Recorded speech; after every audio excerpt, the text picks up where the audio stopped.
Здравствуйте! Сегодня я хочу вам рассказать, почему я хочу этот фрезер поменять и привести 5 причин, чтобы это сделать. Вот. Так фрезер мне вполне нравится, он мощный. Это фрезер ДВТ с маркировкой 200, что обозначает мощность фрезера. Он у меня уже давно, около 3 лет, я им давно уже пользуюсь. Но настало время двигаться вперед. Дело идет к созданию своего собственного фрезерного стола, куда встроится ручной фрезер. Я считаю, что этот фрезер для встраивания в стол не подходит. Сейчас объясню почему. Первая причина – электронная регулировка оборотов. Дело в том, что обороты сбрасываются при каждом включении фрезера, что очень неудобно. И когда этот фрезер будет стоять в столе, нужно будет постоянно лезть под стол и выставлять нужную скорость. Да, вы скажете, можно выставить, но можно вытащить тумблер наружу, включить, где-то поставить переключатель с регулировкой, те же самые кнопки, но это уже вмешательство в конструктив, и ни один гарантийный сервис такой переделки не обрадуется. Соответственно, это первая причина, по которой я хочу поменять этот фрезер. Вторая причина – это тугой ход подошвы. Чем плох тугой ход? Во-первых, он неравномерный, если вы используете в руках, труднее выставить нужную глубину погружения фрезера. Да, здесь установлен барабанный ограничитель, чем можно пользоваться, но все-таки я уверен, что ход фрезера должен быть мягкий.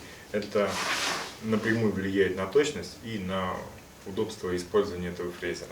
Вот, это вторая причина. Третья причина – это малый ход погружения фрезера. Почему это плохо? Дело в том, что я фрезер планирую встроить в стол, и если поставить площадку, то добраться до гайки фиксации фрезы будет не очень удобно.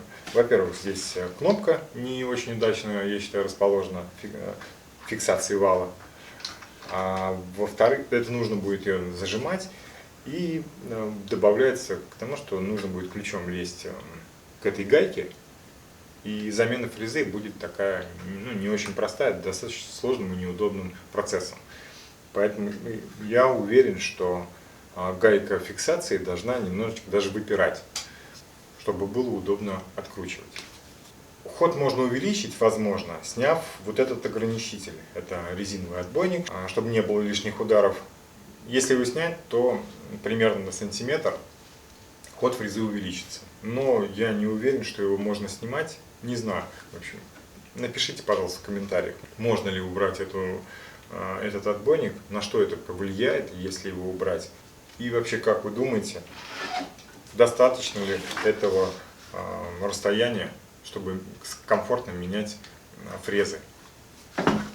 Четвертая причина, по которой я хочу поменять этот фрезер, это нестандартная разболтовка крепления подошвы. Я думаю, что компания ДВТ могла бы сделать здесь стандартную разболтовку, или хотя бы скопировать ее с каких-то популярных фрезеров, как делают это производители площадок. Потому что я провел несколько часов в поиске этих площадок на Алиэкспресс.